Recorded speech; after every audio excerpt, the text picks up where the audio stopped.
Amém. Graça e paz, irmãos. Tudo bem? Boa noite a todos. Nós vamos falar sobre paz, tá bom? Vou falar hoje sobre o valor da paz. Então você vai comigo em João, capítulo 20, a partir do versículo 19. Eu vou ler até o 22 apenas, tá bom? Muito bem. A palavra do Senhor diz assim: chegada, pois, a tarde daquele dia, o primeiro dia da semana, e cerradas as portas onde os discípulos, com medo dos judeus, se tinham ajuntado, chegou Jesus e pôs-se no meio e disse-lhes: paz seja convosco. E dizendo isso, mostrou-lhes as suas mãos e o lado, de sorte que os discípulos se alegraram vendo o Senhor. Disse-lhes, pois, Jesus outra vez: paz seja convosco. Assim como o Pai me enviou, também eu vos envio a vós. E havendo dito isto, assoprou sobre eles e disse-lhes: recebei o Espírito Santo. Irmãos, eu quero orar mais uma vez, e você deixa a sua Bíblia bem abertinha. Senhor, em nome de Jesus, a paz do Senhor está no nosso meio, e isso, Senhor meu Deus, alegra o nosso coração. Pai, com a tua mão de poder, com a tua graça, eu quero, em nome do teu Filho amado, pedir que o Senhor esteja alcançando toda a igreja, que não fique uma só pessoa sem ser tocada pela presença do Senhor. Pai, tira o céu de bronze, meu Deus, afasta todo o impedimento que tente nos afastar do Senhor. Pai, derrama o azeite quente da unção sobre cada um de nós e afasta o inimigo por completo, não só da nossa igreja, também da nossa vida e da nossa casa, em nome de Jesus. Eu vou falar sobre o valor da paz. A palavra paz em hebraico é shalom. Quando a gente fala paz do Senhor, em hebraico é Shalom Adonai. A palavra santo é Kodesh ou Kadosh, como queira. Então, quando eu digo Adonai Kadosh, eu estou dizendo Deus é santo. É importante nós conhecermos o original. E nós sabemos que a Bíblia foi escrita em pelo menos 2 idiomas. O hebraico, um hebraico que não existe mais, que nós chamamos de hebraico consonantal, e o grego, um grego chamado grego koiné ou koiné, que também não existe mais. E algumas porções do Velho Testamento foi escrito em aramaico, que é um idioma ainda mais antigo do que o hebraico. Mas por que é importante conhecer uma língua original? Porque ela nos traz ensinamentos que a língua portuguesa não consegue trazer. Então, quando um judeu deseja paz para outro judeu, a gente não entende o que é. Então, se um judeu chegar para outro judeu e falar Shalom Adonai, o que ele está dizendo? Ele está dizendo para o outro: eu desejo que a paz de Deus esteja em você e ela te transmita prosperidade.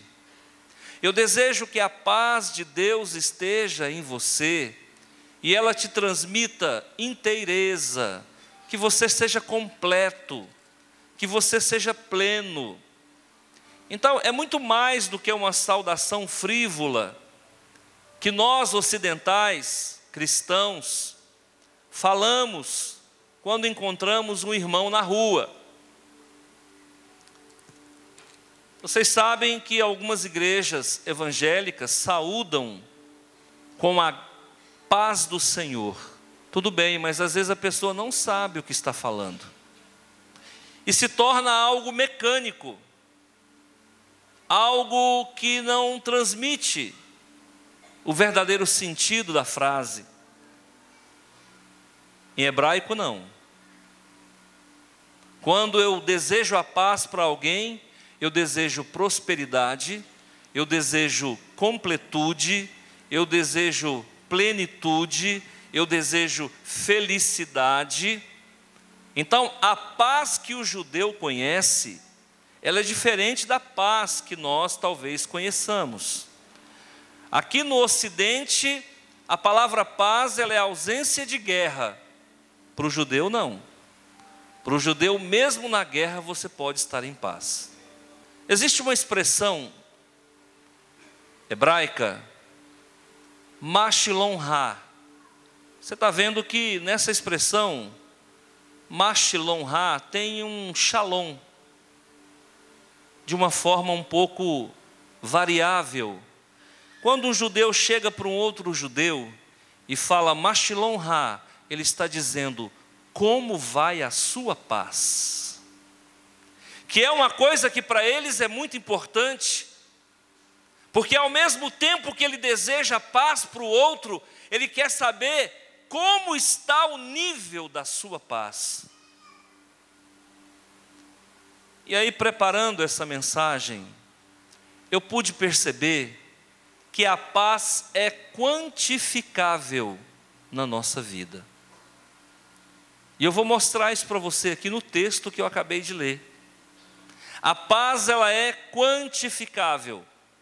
Então a paz, ela é mensurável.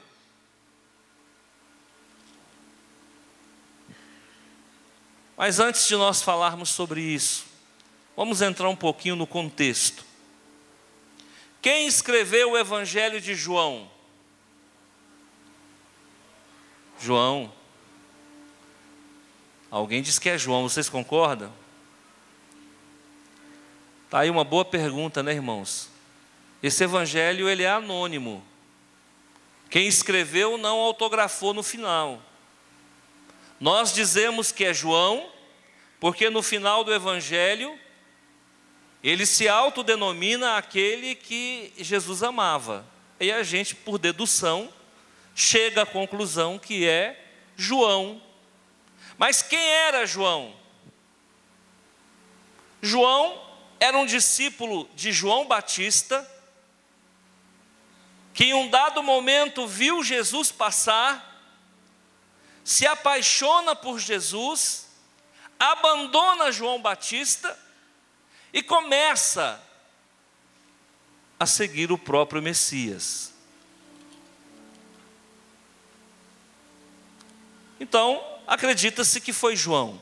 A tradição cristã do primeiro século, do segundo século, do terceiro século, diz que foi João, evangelista, ou João que andava com Jesus, que escreveu esse evangelho.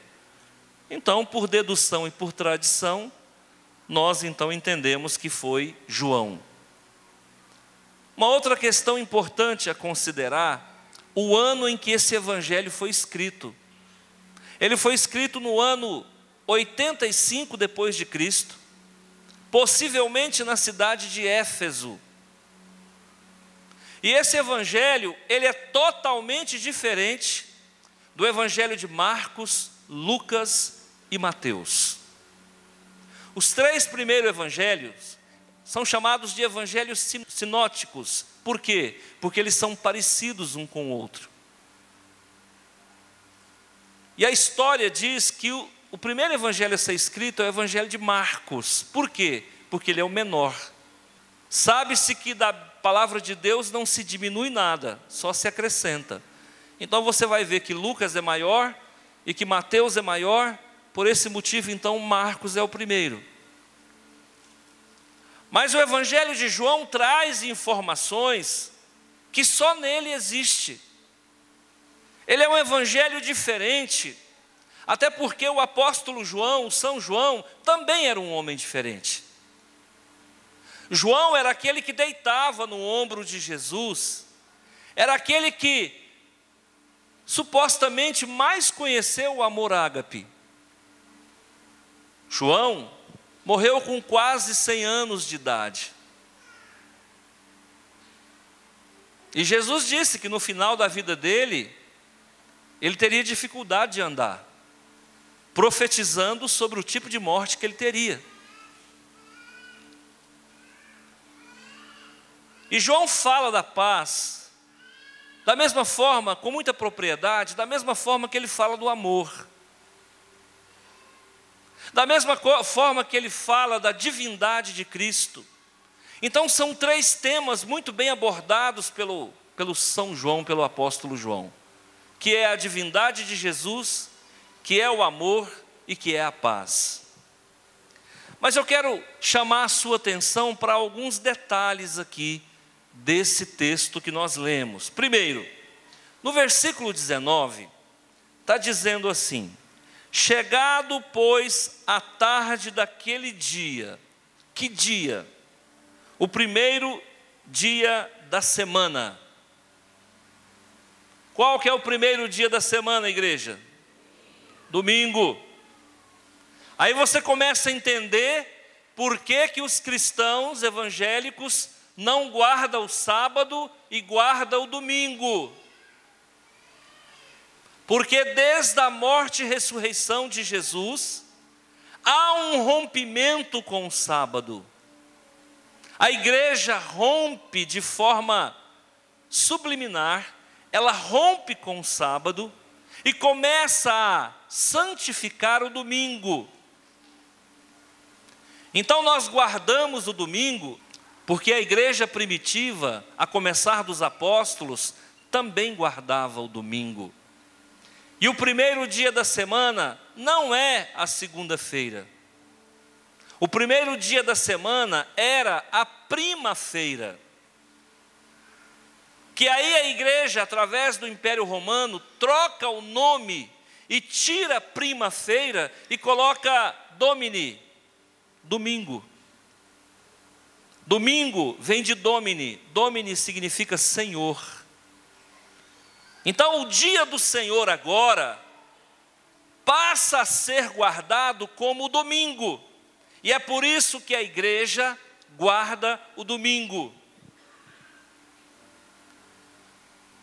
Pastor, mas a guarda do sábado não foi dado como estatuto perpétuo? Irmão, resolva com os apóstolos quando chegar no céu. Nós não vamos, se houve alguma falha, não foi nossa. Os nossos pais apostólicos, os pais da igreja e os apóstolos guardavam o domingo. Na continuidade da fé, nós guardamos o domingo. Não é só uma vez que eles estão guardando o domingo, é só ler o livro de Atos. Sempre estavam reunidos no domingo. Ok. Na continuidade, diz assim: chegada, pois, a tarde daquele dia, o primeiro dia da semana, e cerradas as portas, onde os discípulos, com medo dos judeus. Poxa, Jesus já tinha morrido, Jesus já tinha ressuscitado, e agora eles estavam morrendo de medo.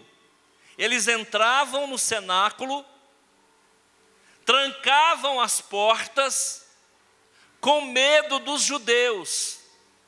Por que com medo dos judeus? Porque o Império Romano ainda não tinha começado a perseguir a igreja. O Império Romano só começa a perseguir a igreja a partir de 68 depois de Cristo. Então, eles trancavam a porta com medo dos judeus. E por conta desse medo, eles se escondiam, escondia a sua fé. Agora, irmãos, o medo é de Deus, sim ou não? Não. Medo é de quem está em pecado. Lembra lá de Adão? Deus chega no paraíso e fala: Adão, onde está? Senhor, porque eu estava nu, tive medo. Quem anda com Jesus não precisa ter medo, irmão. Não precisa ter medo, porque quem morre na véspera é só peru. Se for o dia de você morrer, irmão, você pode ter certeza que você vai morrer. Mas se não for o dia de você morrer, pode abrir a porta, que o ladrão nem entra. Uma das coisas que Jesus combate é o medo. Não temas. 265 vezes na Bíblia tem a palavra, a expressão não temas.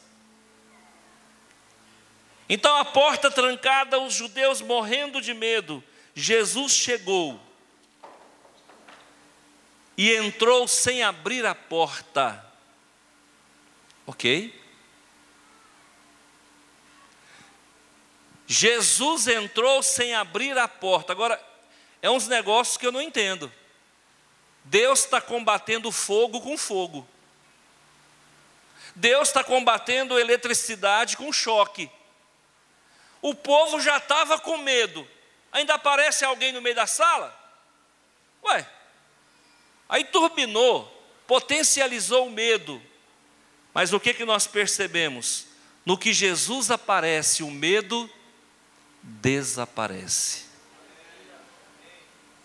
Quando Jesus está na vida de uma pessoa, ela não tem mais por que temer. A partir do momento em que Jesus entrar na tua vida, no teu meio, você não precisa mais ter medo. E Ele está ensinando isso. Mas tem coisa que a gente não aprende fácil.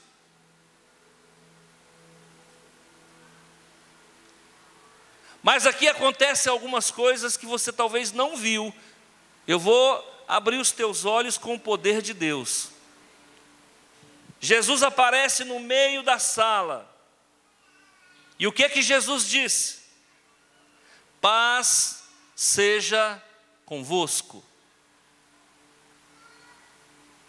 Pastor, o que tem a ver medo com paz? Tem tudo a ver. Quem tem medo não tem paz. Sim ou não? Quem tem medo não tem paz. Adão estava com medo. Por quê? Porque ele havia perdido a sua paz. Então, na verdade, Deus não estava perguntando onde estava Adão. Ele estava perguntando: onde você está, Adão? Não, na verdade ele estava perguntando: como você está, Adão?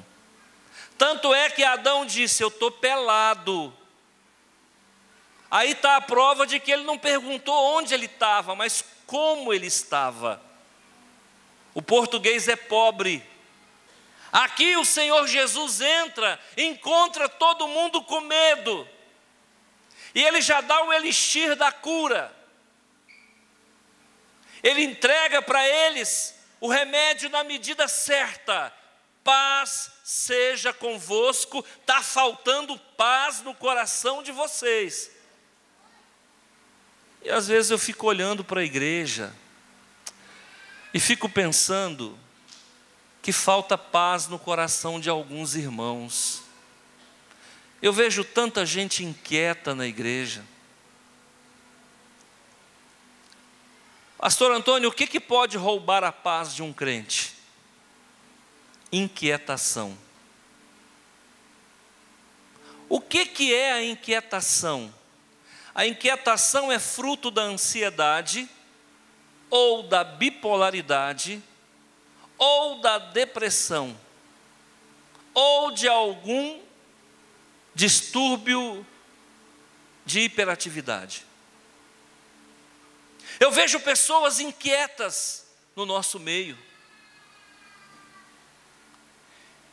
E eu, fazendo uma análise, eu percebo que está faltando paz no coração das pessoas. Tem gente que até para conversar é esbaforido. Tem gente que até para andar é inquieto. Faz tudo de afogadilho, tudo assim de qualquer jeito, às pressas, correndo, como se o mundo fosse acabar. Tem pessoas que vão conversar comigo, ela emenda um assunto no rabo do outro. Ela está contando uma história, eu penso, quando ela acabar eu entro. Quando eu penso que nós já mudou de assunto e eu não dei conta de entrar.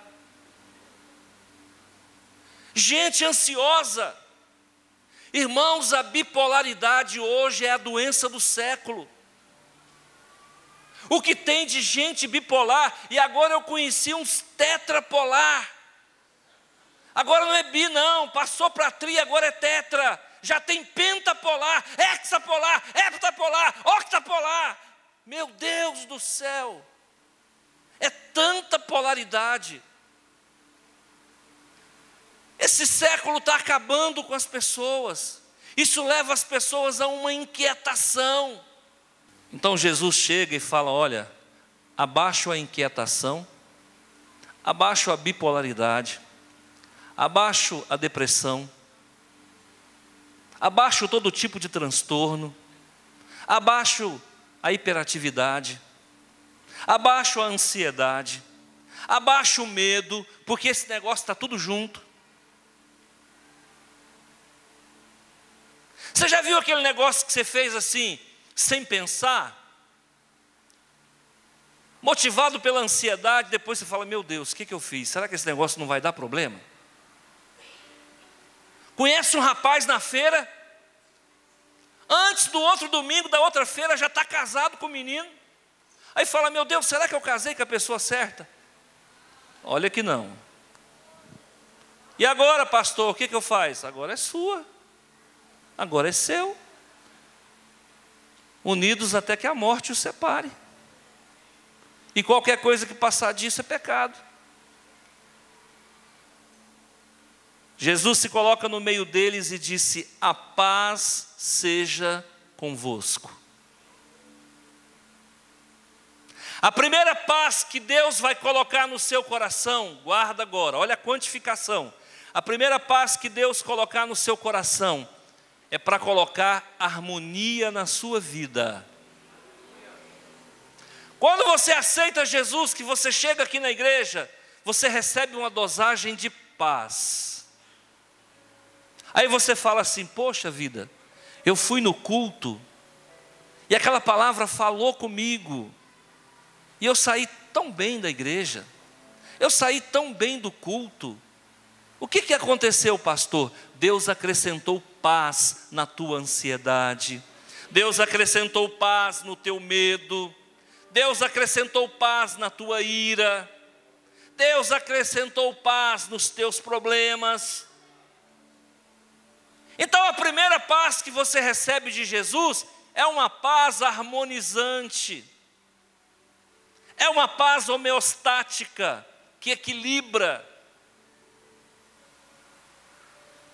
Qual que é o papel da palavra de Deus e da presença de Deus na nossa vida? Trazer paz ao nosso coração. Aí você me vê falar assim, você fala assim, mas ele fala isso porque isso faz parte do temperamento dele. Não faz não. Não faz. Quando eu me casei com a minha esposa, eu era um rapaz totalmente desequilibrado. Você não entendeu, eu era desequilibrado. Quem inventou a bipolaridade fui eu. A bipolaridade é algo que surge pós mim.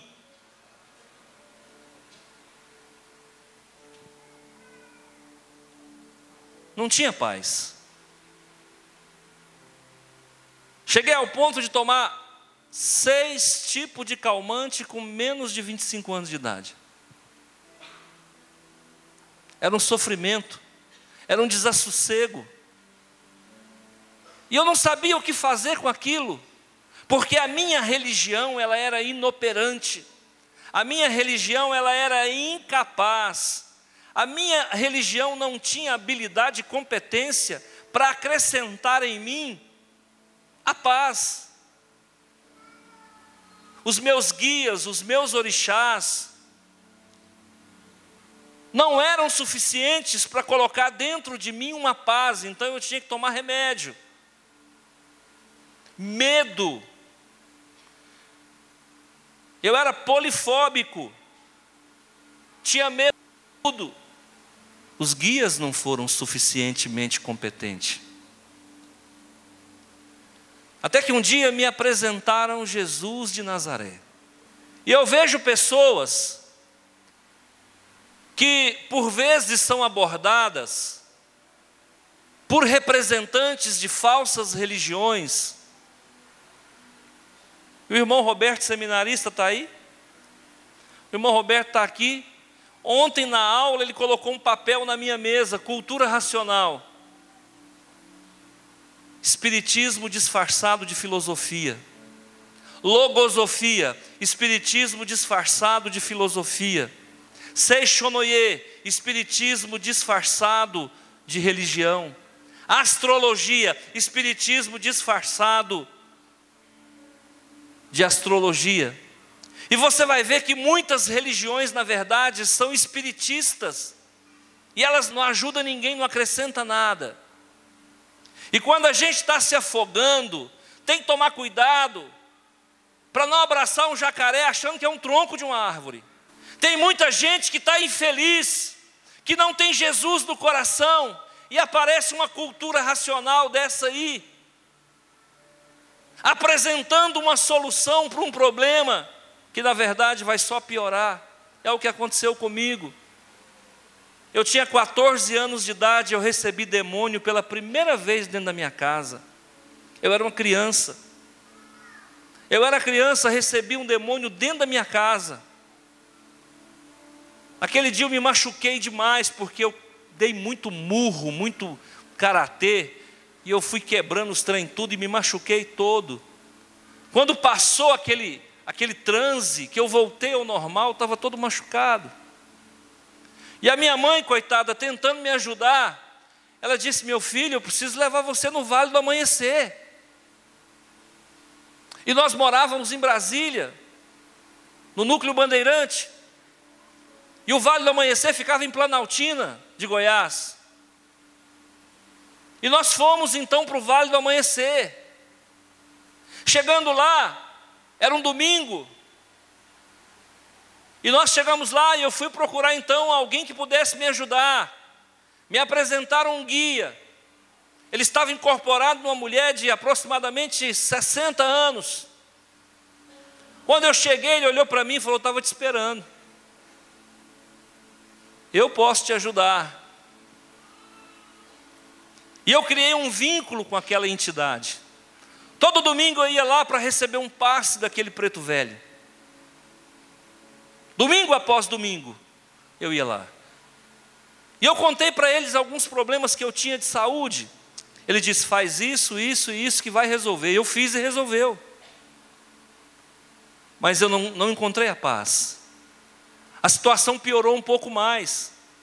Então cuidado para que quando você estiver passando por um problema, cuidado para não abraçar um jacaré achando que é um tronco de uma árvore. O que eu estou propondo para vocês aqui não é religião. Eu não falei de igreja batista hora nenhuma. O que eu estou propondo para vocês aqui é que vocês recebam na vida de vocês o príncipe da paz. Ele vai entrar, não é na tua vida não, ele vai entrar no meio da tua vida. Igual ele entrou aqui. Ele vai entrar, não é na tua casa não, é no meio da tua casa. E normalmente a gente fala assim, que Jesus bate para entrar, sim ou não? Você tem que estar preparado, porque Jesus vai bater. Se você não abrir, ele não entra. Deixa eu falar uma coisa para você. Se você for um escolhido de Deus, Ele entra na tua casa com porta fechada, porque Ele entrou na minha. Ele entrou na minha. Eu era espírita, Ele entrou na minha, e Ele não bateu não. Ele entrou e falou: eu te tiro desse lugar porque eu te amo. Ele se colocou no meio e disse: paz seja contigo. Eu quero agora, primeiramente, em Cristo Jesus, numa argumentação profética, liberar uma palavra de paz para a tua vida. Uma palavra de paz para a tua vida. Recebe a paz de Cristo.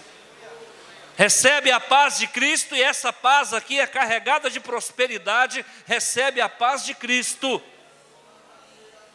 Essa paz que eu libero para você aqui em nome de Jesus é carregada de integralidade, de completude, de plenificação. Eu libero uma paz para você em nome de Jesus que te alcança por inteiro. Eu libero uma paz para você, para que você nunca mais tenha medo. Eu tinha medo de morrer, um homem de 27 anos. Quantas vezes eu deitava para dormir e falava: é a última noite que eu vou viver, amanhã eu vou amanhecer morto. O maligno plantava na minha mente que eu ia morrer. Um desses guias que eu conheci lá no Vale do Amanhecer, eu já não estava mais em Brasília, eu já estava aqui, e eu estava com 24 anos de idade. Ele se apresentou para mim como um rapaz de 30 anos, mais ou menos, cabelo loiro, roupa branca, e na hora eu achei que era um anjo. Mas eu não conhecia a palavra de Deus, porque a palavra de Deus diz que Satanás se disfarça em anjo de luz para enganar até os eleitos. E ele entrou no meu quarto e ele disse para mim: eu tenho uma notícia para te dar. Você vai morrer com 25 anos de idade. Tudo que ele queria era me matar. Tudo que ele queria é gerar medo no meu coração, para que se cumprisse aquela palavra de Jó: aquilo que eu temia me sobreveio. Meu irmão, não tema. Para de temer. Para de achar que as coisas não vão dar certo. Para de olhar para o teu próprio umbigo. Passa a olhar para o sofrimento dos outros. Para de achar que o mundo gira ao redor seu. O mundo em que nós vivemos, ele é heliocêntrico, ele não é antropocêntrico. O mundo não gira ao teu redor, não. Tem gente com mais problema do que você. Para de se auto-hipnotizar, de achar que o teu problema não tem solução. Tem solução sim, porque Jesus vai entrar no meio da tua história se ainda não entrou. Me chama a atenção, Jesus entrar no meio. Ah, mas Ele vai entrar no meio. E olha o que diz o versículo 20. E dizendo isto, paz seja contigo, mostrou-lhes as suas mãos e o lado. Por quê? Porque eles ainda não tinham enxergado que Jesus estava no meio deles. Igual muita gente aqui que está achando que Jesus não está te ajudando, que Jesus não está resolvendo o teu problema, que Jesus não está cuidando da sua casa, que Jesus não olha para o teu casamento, que Jesus não olha para a tua dificuldade financeira. Tem muita gente achando que está abandonado. Nós não somos filhos de pai órfão, não. O nosso Deus é presente na nossa vida. Então Jesus mostra a mão: olha aqui, está furado, olha aqui, olha como é que está essa situação aqui, eu estou furado. Isso é a senha. Jesus, quando entrar na tua vida, Ele vai mostrar para você que Ele entrou na tua vida. De um jeito ou de outro, Ele vai provar para você que entrou na tua vida. E então Ele diz: olha minha mão. E olha só o que acontece, irmãos. De sorte que os discípulos se alegraram e viram o Senhor. Até então eles não tinham visto que era Jesus. O homem aparece ali no meio do salão, no meio da sala, dá paz para todo mundo, mas eles ainda não entenderam quem é. À medida que Jesus mostra a mão furada e vê o lado furado, eles falam: é Jesus. Mas antes deles proferirem que era Jesus, eles se alegraram. Quando Jesus entra na vida de uma pessoa, é para alegrar a pessoa, não é para entristecer não, porque no nosso Deus não há sombra de variação, e Deus não acrescenta sofrimento na vida de ninguém. Eu já ouvi gente chegar aqui e falar assim: pastor, depois que eu virei crente as coisas piorou. Ah, não, irmão, conta outra. Por favor, não faz para mim não. Eu saio da macumbaria, da quimbanderia, da encruzilhada, saio do inferno daquele, e venho para a igreja, e dizer para mim que piorou em alguma coisa, por pior que seja, é 1 milhão de vezes melhor do que era antes. Mas tem alguém querendo que você veja que não está bem. Tem alguém tentando trabalhar na sua mente para você voltar para onde você veio. Por favor, não faz isso não. Deus não acrescenta sofrimento na vida de ninguém. Pastor, mas depois que eu vim para cá, algumas coisas ficaram pior mesmo. Ah, irmão, verdade. É verdade. É porque Deus está metendo a mão na sua ferida e está tirando toda a infecção e está limpando o teu coração. Você era uma pessoa que não perdoava ninguém. Você era uma pessoa que falava mal de todo mundo. Você era uma pessoa que comprava e não pagava. Você era uma pessoa que traía, negava. Agora Jesus, Ele quer limpar você. Ah, então na medida que Ele começa a limpar você, começa a expulsar e a expurgar tudo aquilo que não presta, fica mal cheiroso, aparentemente parece que ficou pior, mas às vezes para melhorar tem que piorar. Depois que eu aceitei Jesus, irmão, pensei em voltar para a macumba muitas vezes. Sabe por quê? Trabalhar o interior da gente não é fácil. Tem muita gente achando que ser crente, irmão, é só chegar aqui, dar graça e paz do Senhor, devolver o dízimo e ir embora. Isso aqui não é shopping. Aqui você não compra a bênção. E aqui Jesus não quer a tua lã, Ele quer a tua alma. Existe igreja de mercado. Existe igreja que toma dinheiro sim. Existe igreja que diz até quanto que você tem que dar. E vou dizer mais uma para você. O dinheiro não vai para a filantropia. O dinheiro vai para o bolso de alguém. Porque tem igreja que o próprio pastor é o tesoureiro. Quando nós aceitamos Jesus, irmão, vai doer um pouquinho sim. Porque agora eu preciso andar em santidade. E os cardos e os abrolhos, e as ervas daninhas, as guanchuma, vão ter que sair da nossa vida. Mas essas ervas daninhas, elas estão entrelaçadas dentro da minha alma. E no que Jesus puxa, começa a doer a retirada de algumas raízes, algumas ervas daninhas. Não é que ficou pior, irmão, depois que você aceitou Jesus. É que agora você está na UTI de Cristo. E na UTI a gente fica entubado. Na UTI o Senhor faz um trabalho profundo na nossa vida. Eu pensei em voltar para o Espiritismo muitas vezes. Eu falei, lá eu não tinha que me santificar. Lá eu podia beber. Lá eu podia fumar. E eu gostava de fumar. Lá eu podia paquerar. Não tinha problema. Preto velho não fica chateado de você trair a esposa. Lá pode tudo. E eu falei, aqui é diferente. Aqui eu tenho que ser marido de uma só mulher. Aqui agora eu tenho que parar de fumar. Aqui agora eu tenho que parar de fazer isso, fazer aquilo outro. Meu Deus, isso está inserido dentro de mim.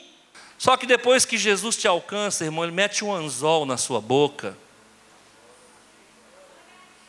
E às vezes você quer correr. Deus faz igual o Alcione, que é pescador profissional. Dá linha para o peixe. Deixa o peixe cansar.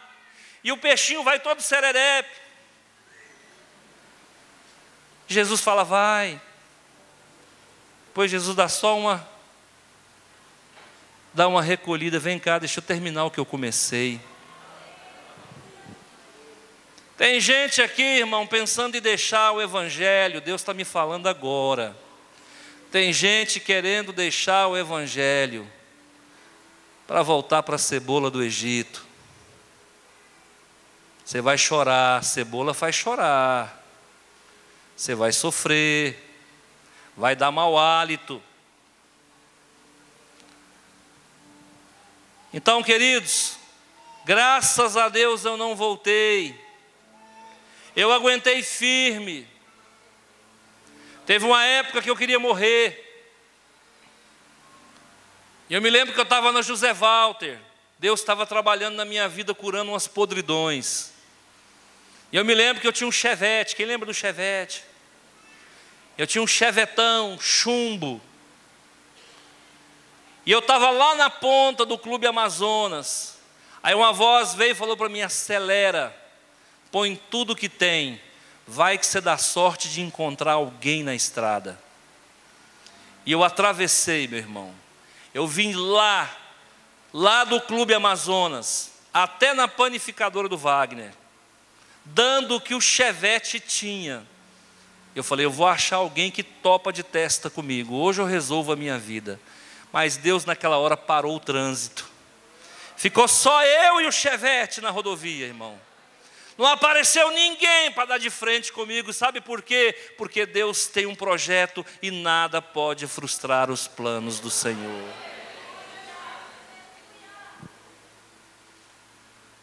Deus não permite tentação maior do que você pode suportar. Se vier uma tentação maior do que você pode suportar, Ele para o trânsito. Fala: não. Essa é muito forte, já que Ele não suportou, eu suporto por Ele e eu guardo a vida dele. Irmãos, mostrou Jesus as mãos e o lado, de sorte que os discípulos se alegraram. A alegria do Senhor é a nossa força, amém? Cadê a tua alegria? Você está andando de cabeça baixa por quê? Levanta a tua cabeça. Levanta a tua cabeça, o mal já passou, o perigo já passou. Agora nem que você queira ir para o inferno, você não vai. Agora você tem um dono. A Bíblia diz que nós somos escravos de Cristo, nós somos servos, nós somos doulos, nós somos servos. Versículo 21. Disse-lhes, pois, Jesus outra vez: paz seja convosco. Ué, ele já não tinha falado paz seja convosco? Por que ele falou de novo? É aqui que eu quero provar para você que a paz é quantificável. A primeira paz de Jesus é para você colocar a tua casa em ordem. Mas Ele vai dizer paz para você de novo, no mesmo dia, no mesmo chamado, na mesma salvação. Depois que Jesus então tira o medo, depois que Jesus prospera, integraliza, planifica, harmoniza, conserta, purifica, santifica, Ele vai mais uma vez jogar paz na tua vida. E agora não é para cura, agora é para capacitação. Disse Jesus: paz seja convosco. Versículo 21. Assim como o Pai me enviou, eu também envio a vós. Tem gente aqui que já deveria estar no nível do envio, mas ainda está se harmonizando, é lento. Meu irmão, Deus tem pressa, acelera, coloca a tua vida em ordem, porque agora a segunda paz chegou, eu vou enviar você, abre a tua boca.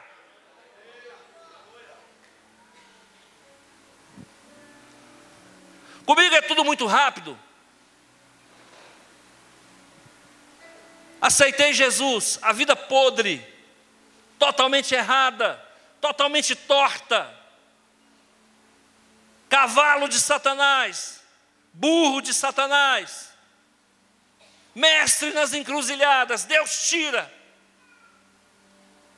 harmoniza a vida. E quando eu achei que ia navegar em águas tranquilas, ele falou: vai para Londrina. Vai para Londrina porque eu preciso te capacitar. Eu saio de Rio Verde, não foi fácil. Não foi fácil. Eu tinha 3 problemas para resolver. Para mim ir para Londrina fazer teologia, eu tinha que conseguir a liberação do meu patrão do município, a secretária da Educação. Eu tinha que conseguir a autorização do meu patrão do estado, que eu sou funcionário público estadual e municipal. E eu precisava de dinheiro, irmão. Em 2001 eu devia 7 mil reais de cheque especial. Eu estava com a minha vida arrebentada.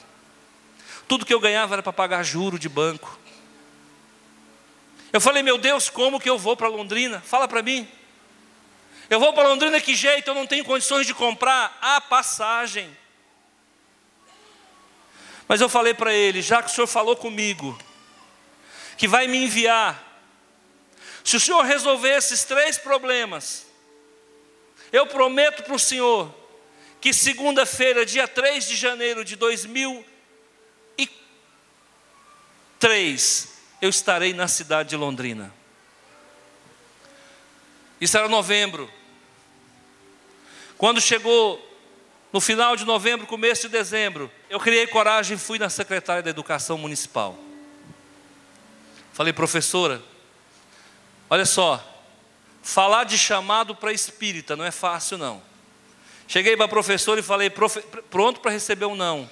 Eu falei: professora, eu fui chamado para ser pastor. E eu só vou conseguir fazer esse curso em Londrina se você, professora, me der a disponibilidade, não só em julho, como também em janeiro. Eu preciso de 60 dias no estado do Paraná, por ano. Ela olhou para mim e falou: pode ir. Aí eu fui na minha superior do estado. Eu falei: professora, eu recebi um chamado para ser pastor, mas eu só posso ir se o estado me liberar. Eu preciso ficar fora janeiro, julho. Julho tudo bem, é férias, mas janeiro não é. Ela olhou para mim e falou: você está esperando o quê? Falei: Jesus, e agora? E o faz-me rir, de onde que vem? E o tempo foi passando. Eu viajaria no dia 2 para chegar em Londrina no dia 3. Eu falei, já era final do ano, Natal. Eu falei: para onde que eu vou, meu Deus? Onde é que eu vou arrumar esse dinheiro? Aí lembrei de alguém.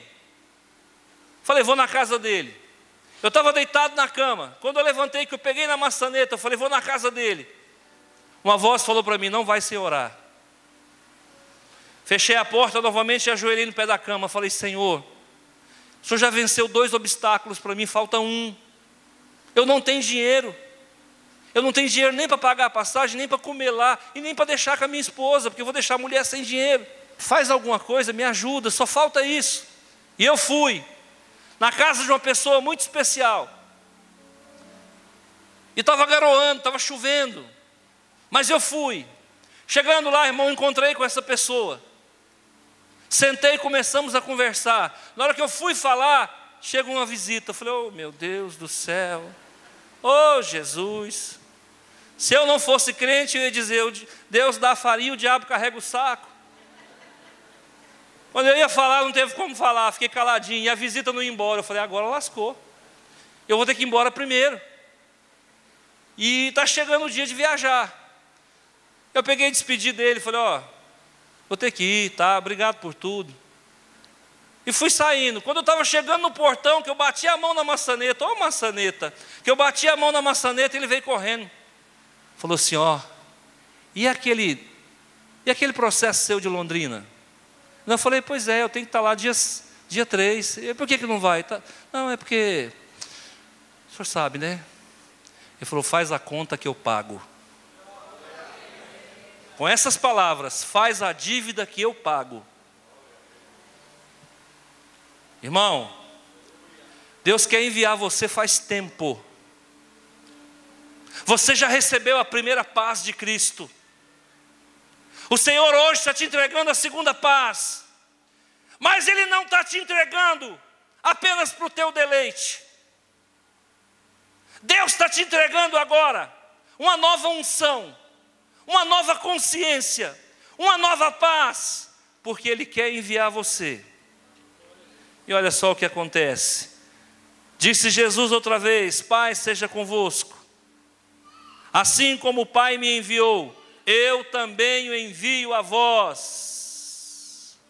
E havendo dito isto,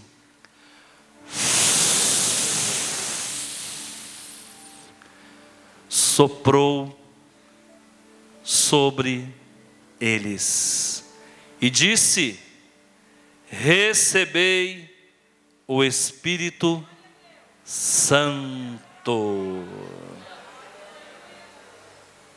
Recebei o Espírito Santo. Tem gente que já aceitou Jesus, foi batizado no corpo de Cristo, mas não recebeu o poder do Espírito Santo, e é por isso que somos pentecostais. Porque existe um evangelho automatizado, não é nem automático, é automatizado, pregado por algumas igrejas co-irmãs, que fala que o crente recebe o Espírito Santo no ato da conversão. Eu discordo veementemente. Eu discordo baseado nas Escrituras. Quando você aceita Jesus, você é batizado no corpo. Mas você ainda não recebeu a experiência da autoridade, a experiência da coragem, a experiência da ousadia, a experiência de ir e abrir a boca e alcançar as vidas. Nasci dentro de um berço presbiteriano, ótima igreja. E me ensinaram que falar em línguas é coisa do demônio. A vida inteira falaram que o diabo fala em línguas. E acaba colocando uma mordaça na gente. Eu saio de Rio Verde e vou para Londrina. Chegando lá, irmãos, eu conheci uma mulher, uma americana, que eu não sei se ela está viva, se ela está morta. Já procurei essa mulher na internet, eu não consigo achá-la, porque eu queria que vocês conhecessem ela. E no mês de julho de 2003, exatamente um ano depois que eu capotei o carro, que motivou o deflagramento do meu chamado, nós estávamos numa sala fechada, como está aqui agora. E essa mulher, irmão, eu nunca vi uma mulher com tanta unção na minha vida. Isso não foi ninguém que me contou, não, eu vivi. Essa mulher só falava inglês. Tinha dias que trocava de intérprete 3 vezes, porque o intérprete não dava conta de interpretar. Ele começava a interpretar, passava 1 hora, 1h30, 2 horas, ele entrava em mistério. Tinha que tirar aquele intérprete, tinha que colocar outro. E ela estava aqui, a pessoa estava lá, a pessoa começava a dar convulsão. O derramamento do Espírito era tão poderoso, que a pessoa começava a tremer no banco. E eu me lembro que um dia nós estávamos, numa quarta-feira, um círculo, e eu presbiteriano, mais calvinista do que o Calvino, e todo mundo ali de braço dado. E eu fui um cidadão, irmão, que peguei na mão esquerda dela. Quando eu peguei na mão esquerda dela, que eu olhei, o círculo estava feito, que ela começou a orar.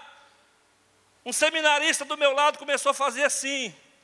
E eu olhava para as pernas dele, e as pernas dele fazendo assim. Que negócio é esse? Passou um pouquinho, todo mundo começou a tremer. E não foi nada combinado, não. E eu comecei a sentir um gozo, uma alegria, uma felicidade. Eu falei, ixi, isso aqui eu não estou sabendo o que é isso aqui não. Aquele dia, irmão, foi um quebrantamento. Na quinta-feira, irmão, novamente nós estávamos lá. Era aula com ela a semana inteira. No outro dia, irmão, um dos seminaristas que estava ali meteu a cara no chão, caiu. Falei, Jesus, está ficando pior. Eu aprendi lá que se cair no chão é demônio.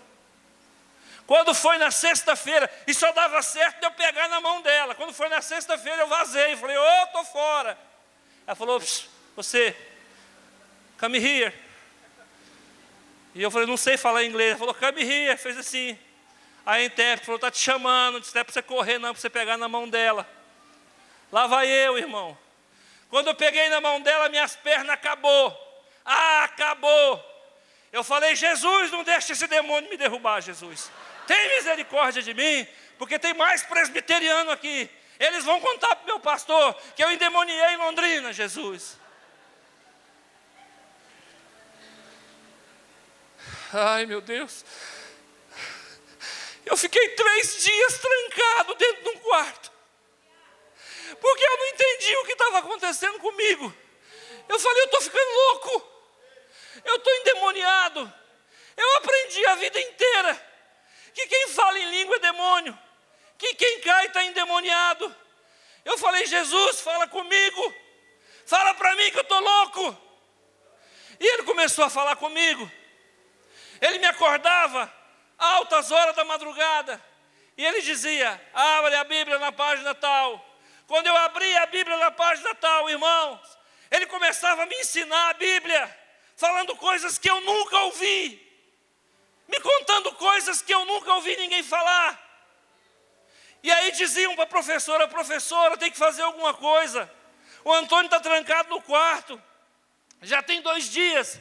Ela disse, não preocupa com ele não, que quando ele sair de lá, ele é outra pessoa. Irmãos, quando eu saí de lá, eu saí batizado pelo Espírito Santo. Quando eu saí de lá, eu falei, os meus dias de presbiterianismo acabou. Agora é outra história. Acabou o medo. Acabou as fobias. Acabou os tiques. Acabou todo tipo de problema. Agora aquele rapazinho frágil, ansioso, debilitado, descompensado, descontrolado, agora começa a assumir uma nova identidade, porque ele recebe o Espírito Santo sobre a vida dele. E eu comecei a frequentar as igrejas de Londrina, gente que nunca me viu. Eu fui na igreja de uma irmã Maria, que não sabia nem escrever o nome. Cheguei na igreja dela, sentei no último banco, estava lá onde está aquele irmão, abaixei a cabeça. Nunca eu estou saindo do campus da universidade, da faculdade, o Espírito Santo falou para mim assim, separa um texto que hoje você vai pregar. Falei, vou nada que eu vou sentar no último banco e abaixar a cabeça.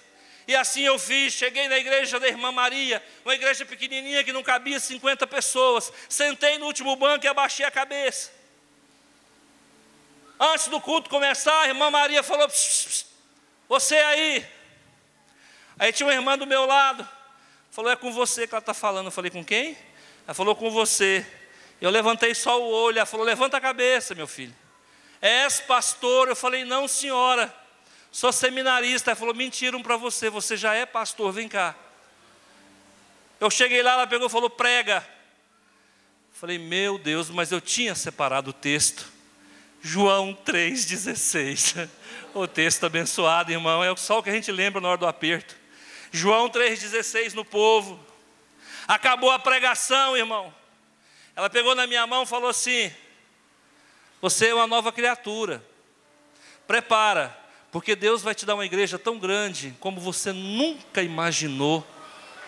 E aqueles medos que você tinha, aquelas fobias que você tinha, não existe mais. Prepara, porque Deus está te capacitando para uma obra grandiosa. Eu leio isso aqui, irmãos, e eu fico pensando, meu Deus, é do jeito que está na Bíblia. Jesus entra, encontra o povo medroso, encontra o povo escondido, encontra o povo religioso, decepcionado, vencido, com o evangelho barato que se é pregado hoje em dia. E aí Jesus fala, não, primeiramente se harmonizem, e agora se capacitem, porque eu derramo sobre vocês o Espírito Santo. E havendo dito isto, soprou sobre eles, recebei o Espírito Santo. Agora eu vou dizer uma coisa para você que vai te assustar, viu? não é doutrina. Mas eu vou ler agora o restante do versículo 23. Preste atenção o nível que Deus quer te levar. E ele diz assim, versículo 23. Aqueles a quem perdoardes, os pecados lhes serão perdoados. Você está entendendo? Deus quer dar para você um nível de intimidade tão grande. Está escrito ali, não sou eu que estou falando. Ele quer dar um nível de intimidade com Deus tão grande para você, que Deus pode te autorizar até perdoar pecado. Meu Deus do céu. Vou ter que pedir perdão para o padre. Vou ter que pedir perdão para o padre. Porque a vida inteira eu ensinei que só quem perdoa pecado é Deus. E aqui está dizendo que a unção que Deus vai dar para você, até perdoar pecado, como igreja você vai ter autoridade. Meu Jesus, o que é isso? Jesus foi o único homem da Bíblia que aceitou a adoração, diga para mim. As pessoas chegavam na frente de Jesus e se prostravam. Jesus foi o único homem? Não. As pessoas também chegavam na frente de Elias e se prostravam, e Elias aceitava a adoração. Olha o nível de intimidade. Deus quer te levar para um nível desse. Deus quer te dar uma autoridade que você não conhece. Mas a gente fica nesse evangelho quadrado, nesse evangelho de fundo de quintal, nesse evangelho demodê, nesse evangelho medroso, nesse evangelho articulado, nesse evangelho encaixotado. Deus quer usar você como você nunca imaginou. Ele quer usar você para transformar uma cidade. Ele quer usar você para transformar o mundo. É hora de abrir a boca. Ser crente não é brincadeira não, é coisa séria. Tem muita gente aqui que já deveria estar no nível do envio, mas ainda está se harmonizando. Anda, acelera, porque Deus tem pressa. Hoje eu recebi um vídeo de Moçambique. Até onde a gente sabe, Moçambique é um país que foi colonizado por portugueses. E até onde a gente sabe, é um país cristão. Mas não é não. Os muçulmanos chegaram lá, numa região de Moçambique, e mataram quase 100 pessoas. Eu tenho o filme aqui.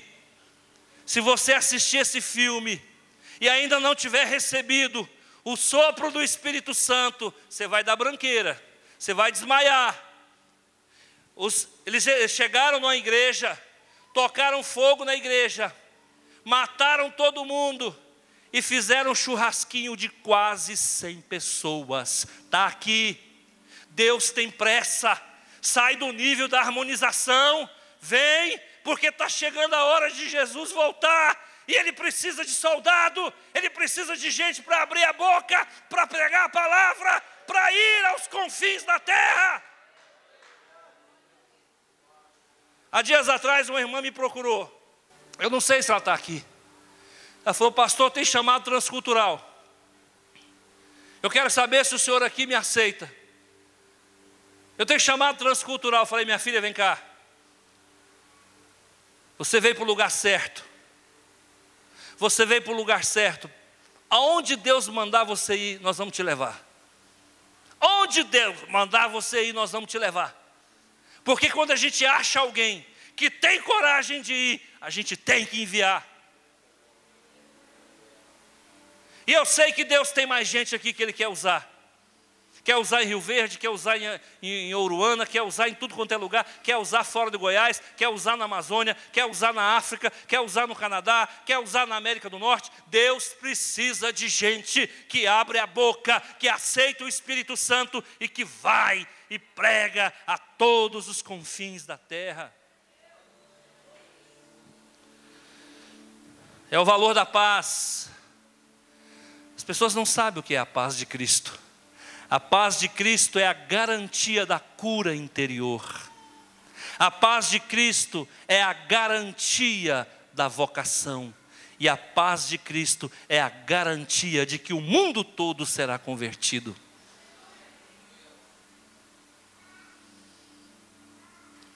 Jesus morreu porque pregava a paz. Foi cuspido, nunca revidou. Levou tapa na cara, nunca revidou. Teve as mãos furadas, nunca revidou. Foi humilhado, nunca revidou. Quando a gente está em paz, irmão, o mundo pode acabar, a gente permanece em paz. Eu sei que tem casa aqui que não tem paz. Eu sei que tem casa aqui que é um pé de guerra. Mas se Jesus entrar no meio da tua casa, no meio da tua família, no meio da tua descendência, Ele cura todo mundo e dali Ele tira missionários para enviar para o resto do mundo.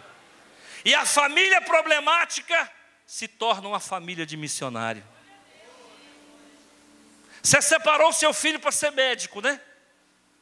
Você criou o seu filho para ser médico. E se Deus quiser que ele seja pregador da palavra? Para o mundo hoje, o importante é ser médico. Mas Jesus precisa de pescador. Jesus quer pescador. Porque a cura Ele faz. Ele só precisa de alguém que anuncie o Evangelho. Amém? Deus abençoe sua vida.